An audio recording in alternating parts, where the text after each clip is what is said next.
जोश क्रोध का ये क्षण है प्रतिशोध का, ललकार और पुकार का ये क्षण है अति विरोध का।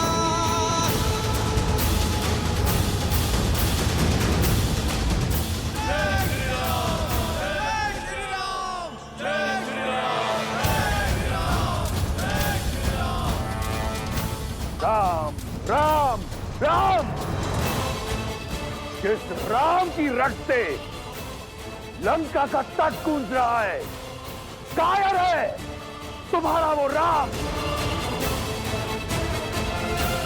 देखो कैसे लंकेश के पैसे रण छोड़कर जा रहा है। ये युद्ध है, महायुद्ध है, राम शांत रावण क्रुद्ध है, क्रुद्ध है।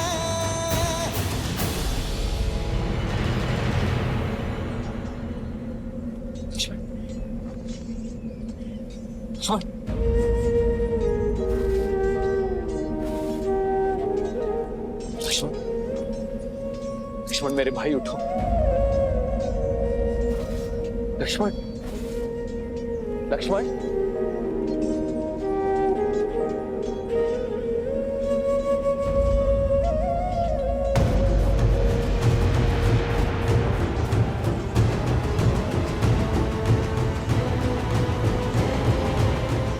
युद्ध में विजय अपने शत्रु को परास्त करके उसे गिराकर प्राप्त की जाती है। गिरे हुए साथी की सहायता करने में समय जो व्यर्थ करे वो युद्ध कभी नहीं जीत सकता।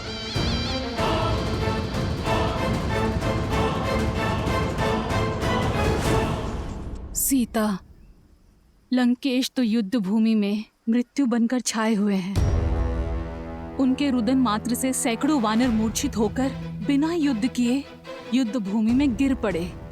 फिर उन्होंने चंद्रहास के प्रहार से लंका को भस्म करने वाले हनुमान को और दिव्यास्त्र के प्रहार से राम के भाई लक्ष्मण को गिरा दिया। और अब राम और रावण युद्ध में आमने सामने आ चुके हैं। मैं समझ सकती हूँ सीता, तुम्हें चिंता हो रही है। मैं चिंता में नहीं, चिंतन में हूं त्रिजटा कि अब रावण की क्या दशा होगी। क्योंकि जब अपनों पर प्रहार हो तो उसकी पीड़ा का अनुभव मेरे श्री राम को होती है। चंद्रहास भले ही भक्त हनुमान पर चला हो, किंतु उसकी पीड़ा मेरे श्री राम को हुई है त्रिजटा। दिव्यास्त्र ने भले ही लक्ष्मण भैया को भेदा हो, किंतु उससे छलनी होने वाले मेरे श्री राम है। और जब मेरे श्री राम अपनों की पीड़ा का प्रतिकार लेंगे तो वार भी रावण पर होगा और पीड़ा भी रावण को होगी। सज रहना लंकावासी, जिस अधर्म ने श्री राम के विरुद्ध सर उठाया है, वो या तो बिना शीश के लौटेगा या बिना सम्मान के। एक गिरे हुए को उठाने के लिए अपने ही प्राण दांव पर लगा दिए। मूर्ख वनवासी, अब लंकेश को एक कायर की पीठ पर वार करना होगा। जिसे तुम कायरता कह रहे हो वही वास्तविक साहस है रावण। और पीड़ा में फंसे भाई को सहारा देना एक भाई का कर्तव्य है। एक में वीर योद्धा का गौरव और दूसरे में भाई की गरिमा है। पर तुम ये नहीं समझोगे रावण, क्योंकि तुम में ना ही एक वीर योद्धा का गौरव है और ना ही भाई की गरिमा। लक्ष्मण, लक्ष्मण मेरे भाई उठो।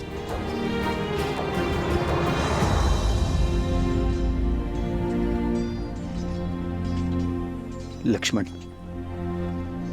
उठो। उठो लक्ष्मण, उठो उठो लक्ष्मण। लक्ष्मण, मुझे क्षमा कर दीजिए भैया।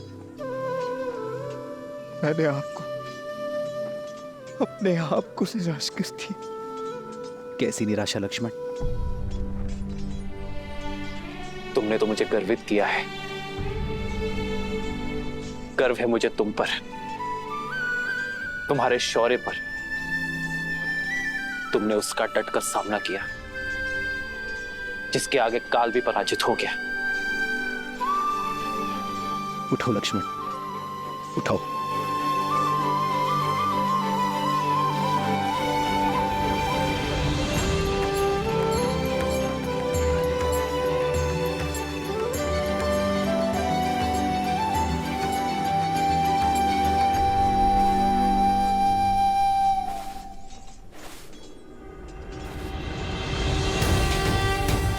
श्री राम श्री राम, राम राम श्री राम।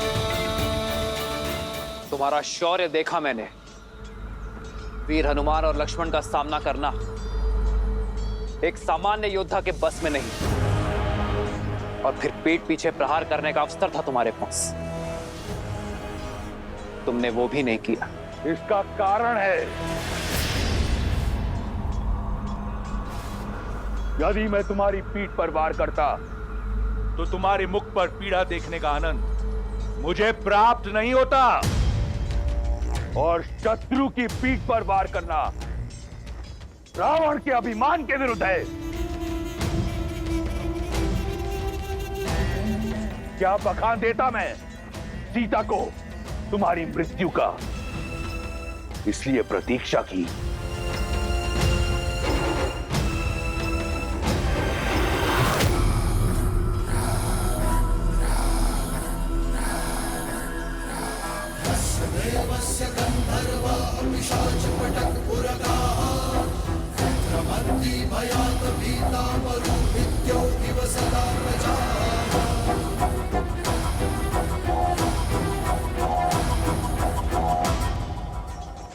पहले मुझे तुम पर बहुत क्रोध आता था, परंतु अब दया आती है, कौतूल भी, और प्रशंसा तो मुझे तुम्हारी करनी चाहिए।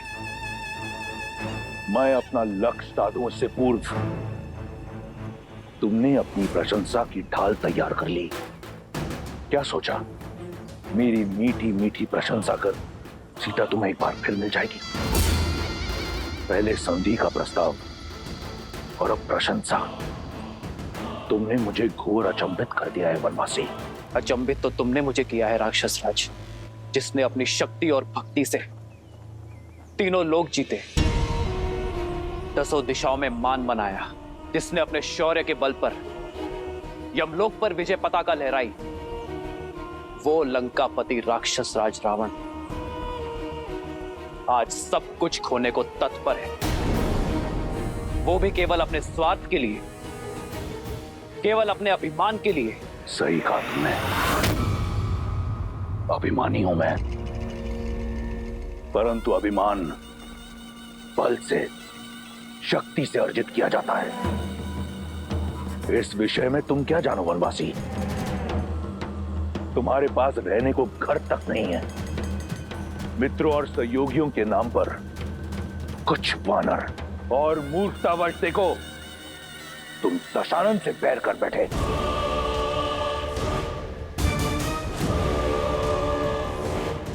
जगाया उससे जाता है जो सो रहा हो, किंतु जो जागते हुए भी स्वप्न से बाहर आने को सज्ज ना हो, उसे इतिहास सदैव सुला देता है। रावण, तुम्हारा मुख बता रहा है कि लंकेश अपनी भूल जानता है, किंतु उसे मानने को सज्ज नहीं है। ज्ञान का सूर्य होते हुए भी दशानन का तेज अभिमान के राहु ने ग्रस लिया है। दशा का स्वभाव है बदलना, किंतु जो बदलती हुई दशा को देखते हुए भी अपनी भूल ना ही स्वीकारता है और ना ही उसे सुधारने का प्रयास करता है, उसी की दशा तो दुर्दशा में बदल जाती है। रावण,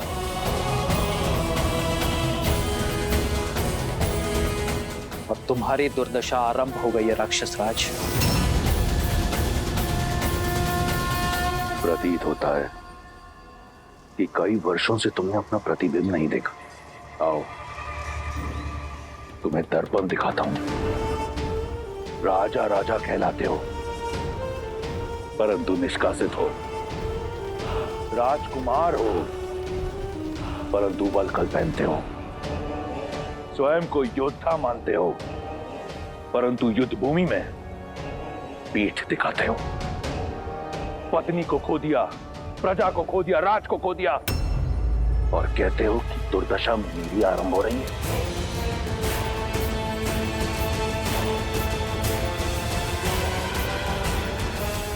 क्या सोचकर चले आए मृत्यु के मुख में? सीने पे कवच नहीं, पैर में खड़ाऊ नहीं, नंगे पांव धरती नापते हुए महादेव के परम भक्त लंकेश दशानन रावण से लड़ने। एक टूटा हुआ रथ भी नहीं है तुम्हारे पास मुझसे युद्ध करने के लिए। हाँ रावण, उचित कहा तुमने। युद्ध के लिए मेरे पास एक टूटा हुआ रथ भी नहीं, किंतु मेरे पास अटूट विश्वास है।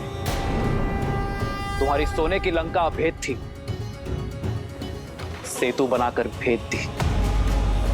तुम्हारे समक्ष न ग्रह आते हैं न यम, किंतु आज मैं तुम्हारे समक्ष खड़ा हूं और मेरी ये प्रिय वानर सेना। सोचो रावण, मुझे भय दिखाने के लिए स्वयं तुम्हें मेरे समक्ष आना पड़ा। अपने इस ऊंचे रथ से नीचे उतरकर। सत्य कहा तुमने। आया था सोचकर कि एक अंतिम बार तुम्हें समझाऊंगा, परंतु जैसा सोचा बिल्कुल वैसा हुआ। तुम जिस धरती पर खड़े हो, अब इसी की धूल चटाऊंगा तुम्हें।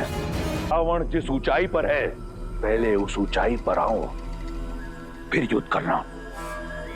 मैं समझाता हूं तुम्हें।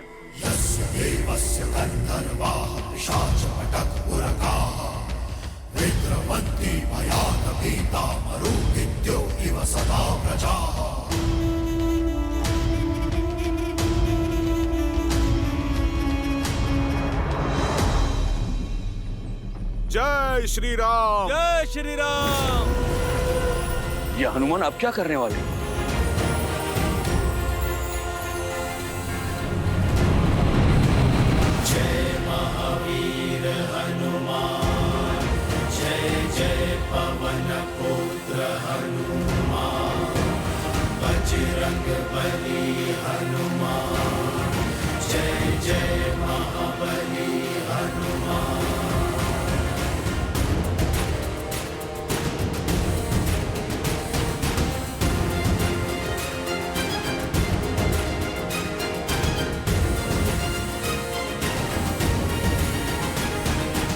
जय श्री राम।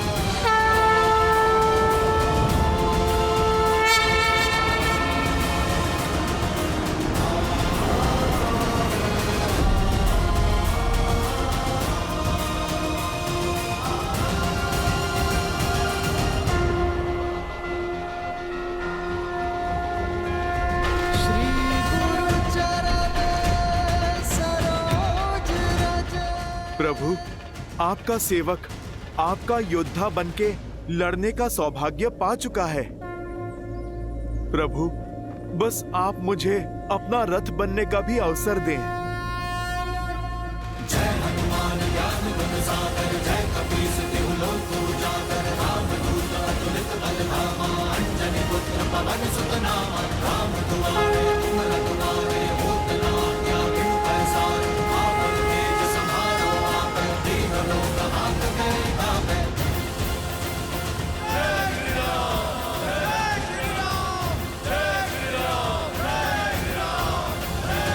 जय श्री राम।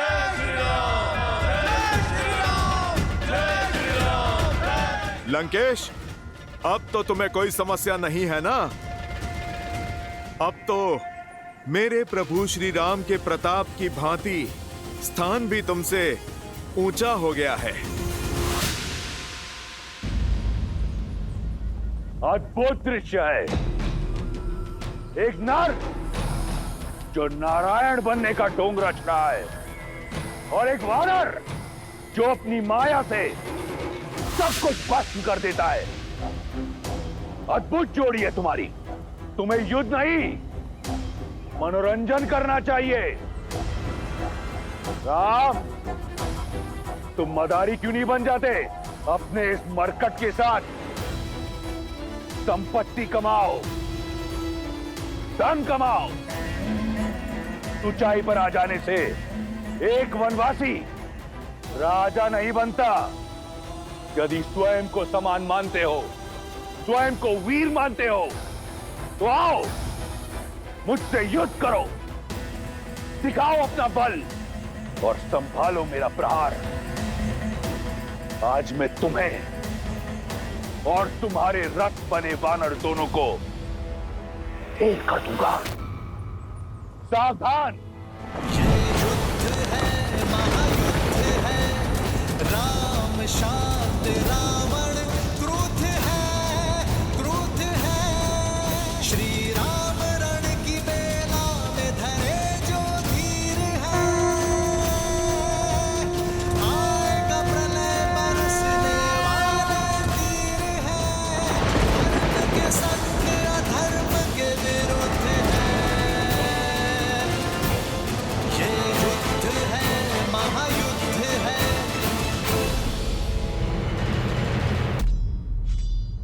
राम, यदि स्वयं को समान मानते हो, स्वयं को वीर मानते हो, तो आओ मुझसे युद्ध करो, दिखाओ अपना बल और संभालो मेरा प्रहार। सावधान! राम शांत रावण क्रुद्ध है श्री राम रण की बेला में धरे जो धीर है। आएगा प्रलय बरसने वाले तीर है। धर्म के संग अधर्म के विरुद्ध है। वायु अस्त्र।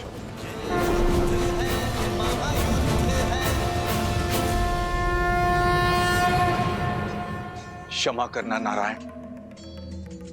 सोचा था जीवन भर अपने भाई को सद्मार्ग पर लाने का प्रयास करता रहूंगा, उनका नाश नहीं होने दूंगा, किंतु आज ना तो अपने भाई को रोक सकता और ना ही अपने भगवान से अपने भाई के लिए दया की भिक्षा मांग सकता। कदाचित इसी को ही धर्म युद्ध कहते हैं मित्र।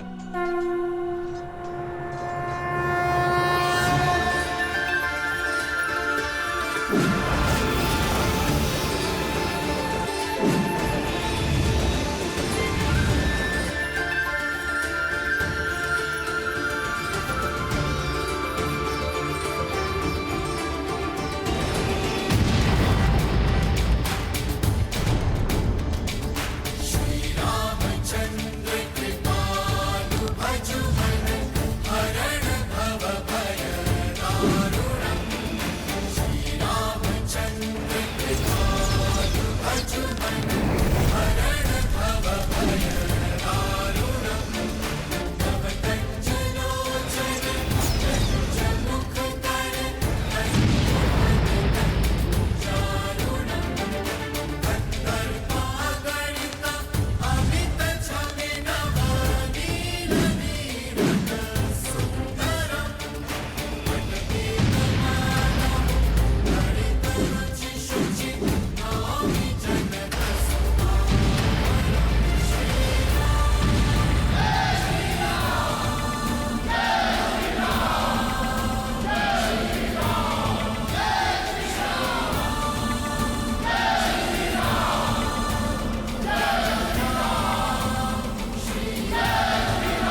चिंता की अब कोई बात नहीं है महारानी।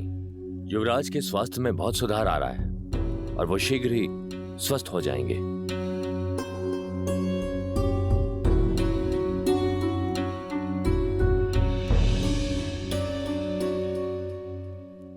ये क्या राक्षस राज, आप तो बड़े शीघ्र थक गए। मेरे प्रभु श्री राम ने तो अपना तुनीर ठीक से टटोला भी नहीं। मौन रहो मरकट, बहुत हुई चाटुकारिता। अब देखो मेरे बाण कैसे तुम्हारा, तुम्हारे राम का और तुम्हारी वानर सेना का अंत करते हैं।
लगता है रावण अपने शत्रुओं पर काल बरसा रहे हैं।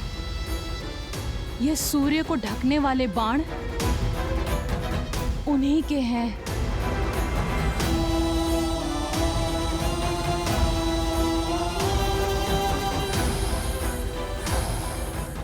ये अंधकार लंकेश के बाणों का नहीं, उनके अहंकार का है, जो शीघ्र ही लंका को घेर लेगा।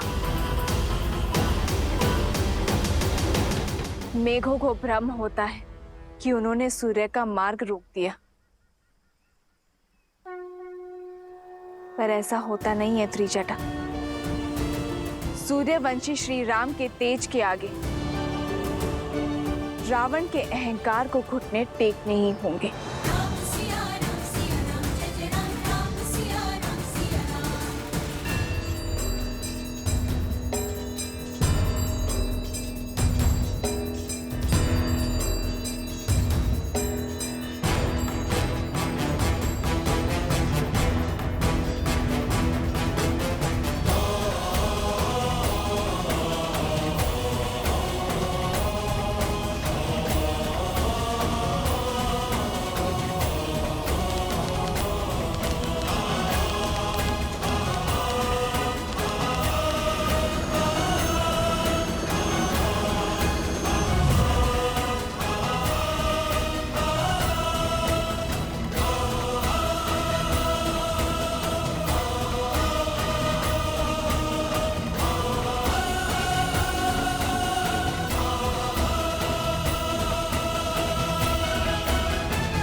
मदारी बनने के लिए अभी कच्चे हो।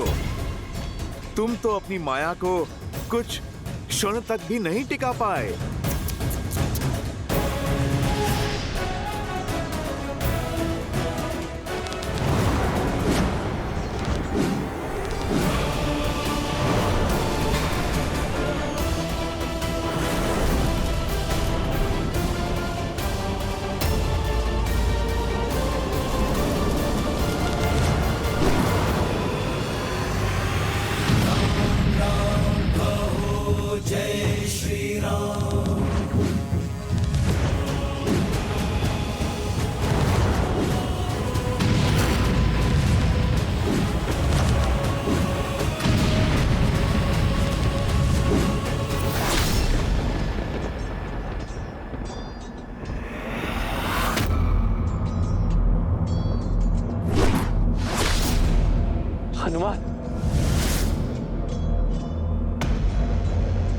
प्रभु, आप विचलित ना हो।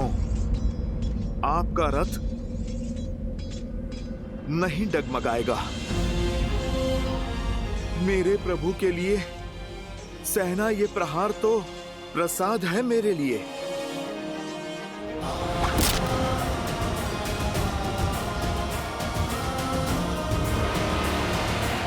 सावधान दशानन! निहत्ते पर प्रहार करके ही क्या 10 लोगों का राज पाया है तुमने? ये तुम्हारी भूल है राम। ये युद्ध भूमि है राम। यहाँ पर प्रहार कहीं से भी हो सकता है।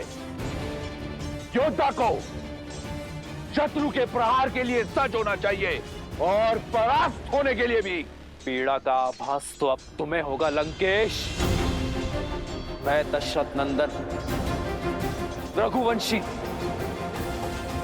वशिष्ठ और विश्वामित्र का शिष्य राम अपनी सेना के साथ काल बनकर टूटूंगा।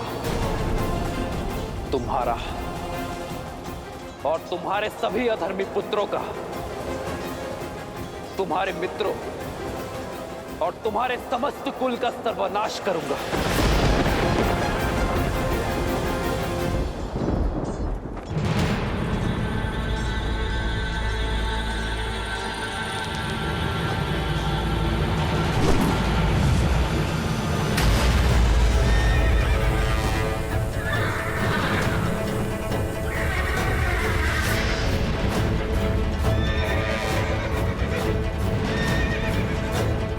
हनुमान, मुझे नीचे उतारो।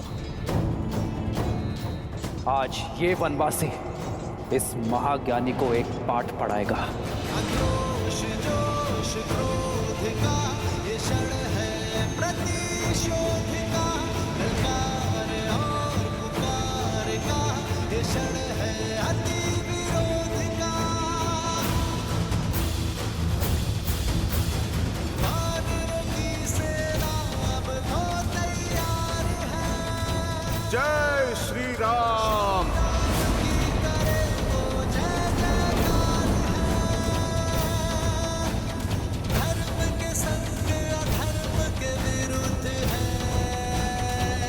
तुम्हारे अनगिनत बाण मेरे हनुमान को डिगा नहीं पाए, किंतु तुम्हारा रथ मेरे एक बाण में ही डोल गया। जानते हो क्यों? क्योंकि तुम्हारे रथ का आधार ही निर्बल है।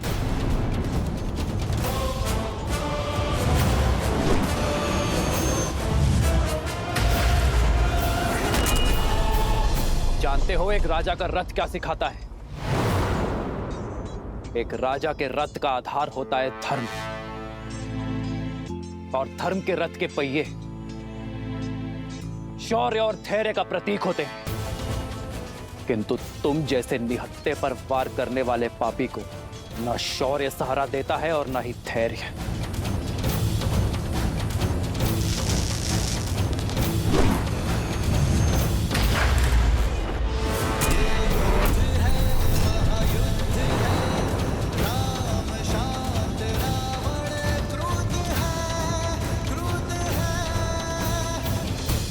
धर्म के प्रति विश्वास को दर्शाता है रथ का सारथी।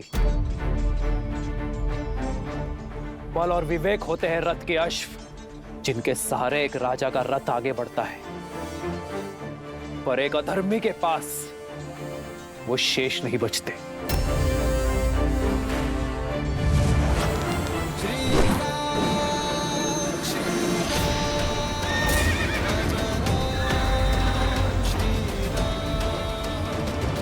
राजा वो जो देश की माटी, देश के हित में सोचे, जो एकता और अखंडता की डोरी बनकर अपने देशवासियों को जोड़े, उनकी रक्षा करे। किंतु तुमने तो अपने हठ और अभिमान में देश की माटी पर अपने राज्य पर आक्रमणकारियों को निमंत्रित किया, अपनी प्रजा को भ्रमित किया। उनके विनाश का कारण भी तुम ही होगे। अपने बल का दुरुपयोग किया, विवेक का उपयोग तो किया ही नहीं। इसलिए आज ये रत्ती भर भी आगे नहीं बढ़ेगा।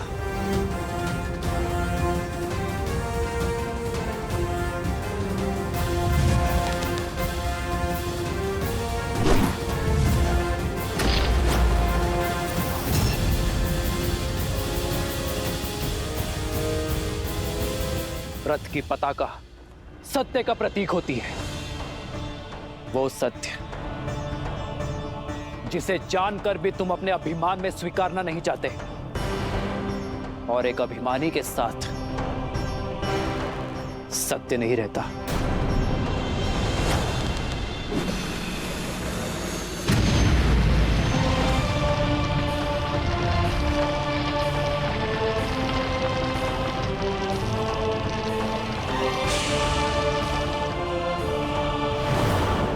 ध्वज राजा का इष्ट और पूर्वजों का आशीष होता है, किंतु जो अपने माता पिता की अवहेलना करे, अपने पूर्वजों की प्रतिष्ठा का मान मिट्टी में मिलाए, उसके साथ उसके पूर्वजों का आशीर्वाद नहीं रहता। फिर चाहे वो 10 सिरों का स्वामी ही क्यों ना हो।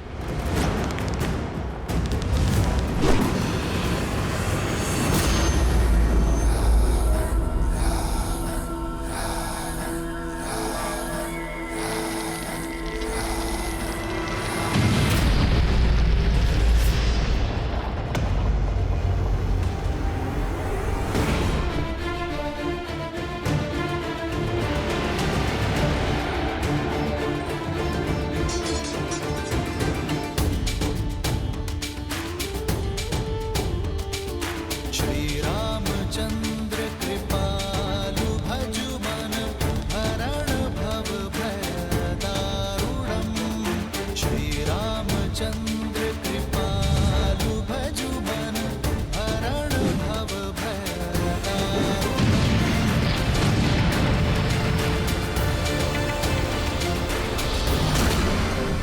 श्री राम श्री राम श्री राम श्री राम राम राम सिया राम।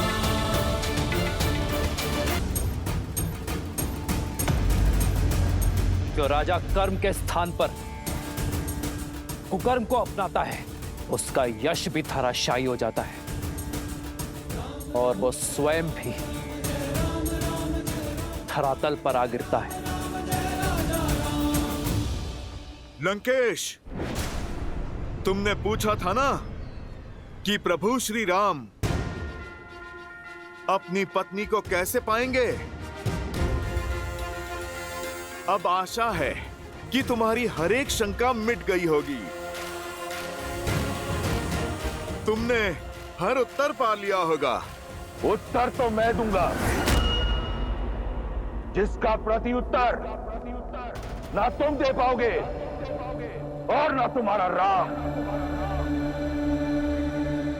चंद्रहास।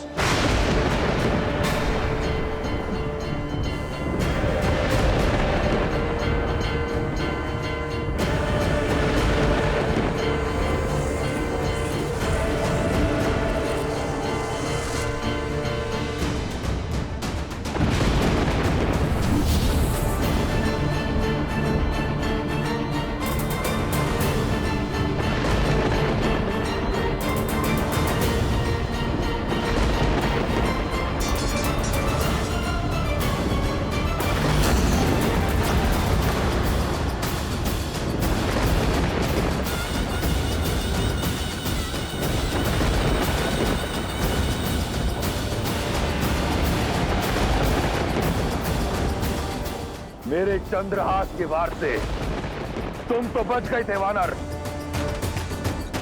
परंतु ये नर, ये वनवासी नहीं बच पाएगा।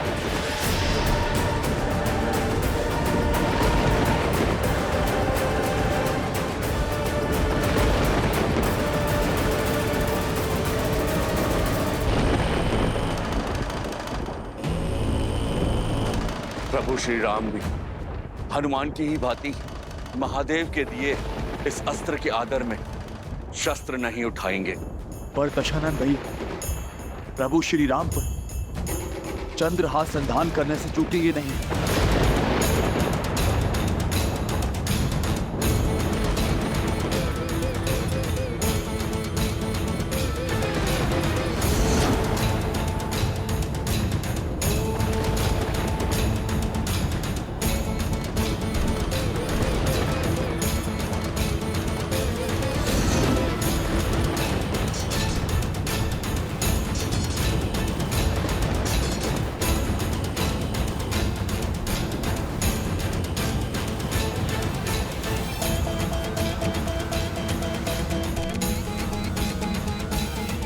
अब क्या होगा प्रभु?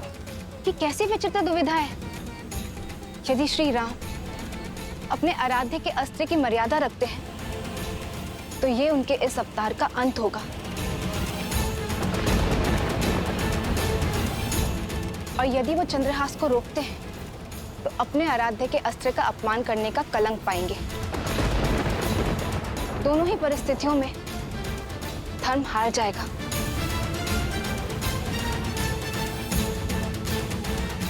आपका चिंतित होना स्वाभाविक है देवी, किंतु आपकी इस चिंता का निवारण केवल प्रभु श्री राम ही कर सकते हैं। क्योंकि यदि चयन सरल होता तो वो श्री राम का नहीं होता।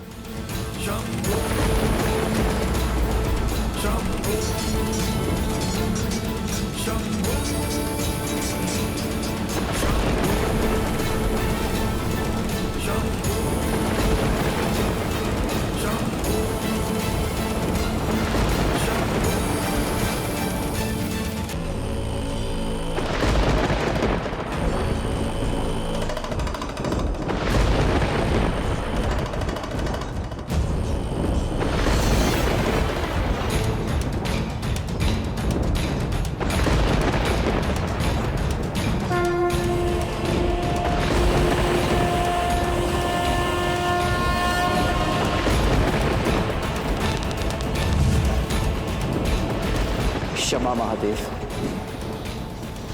अपने शीश पर अपने आराध्य के अपमान का कलंक स्वीकार होगा मुझे,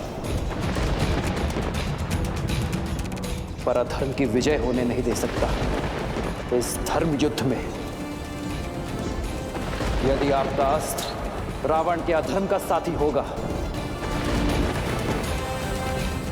तो आपका ये भक्त उसका भी सामना करेगा।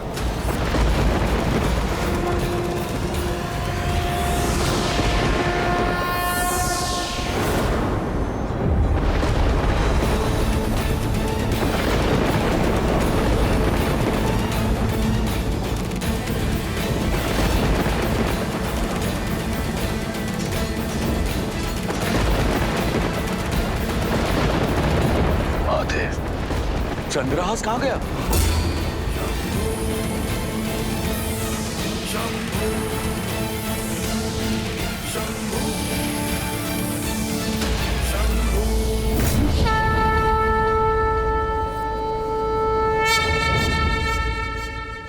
ये कैसे संभव हुआ? मेरे आराध्य ने उचित चयन किया देवी, इसलिए मुझे भी यह चयन करना पड़ा। यही तो है मेरे प्रभु श्री राम, स्वयं भी मर्यादा का उल्लंघन नहीं किया और संसार के सबसे भयंकर अस्त्र को भी मर्यादा में सीमित कर दिया। एक बार पुनः संसार के समक्ष यह सिद्ध कर दिया कि वही है मर्यादा पुरुषोत्तम श्री राम।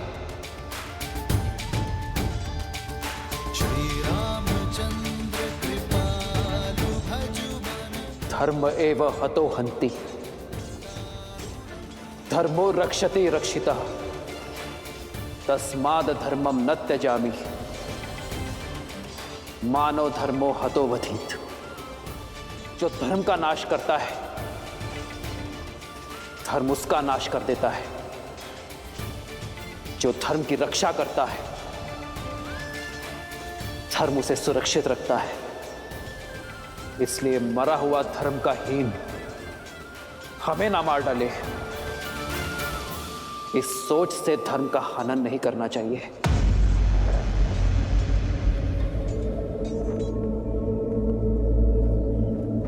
प्रभु, सूर्यास्त होने को है।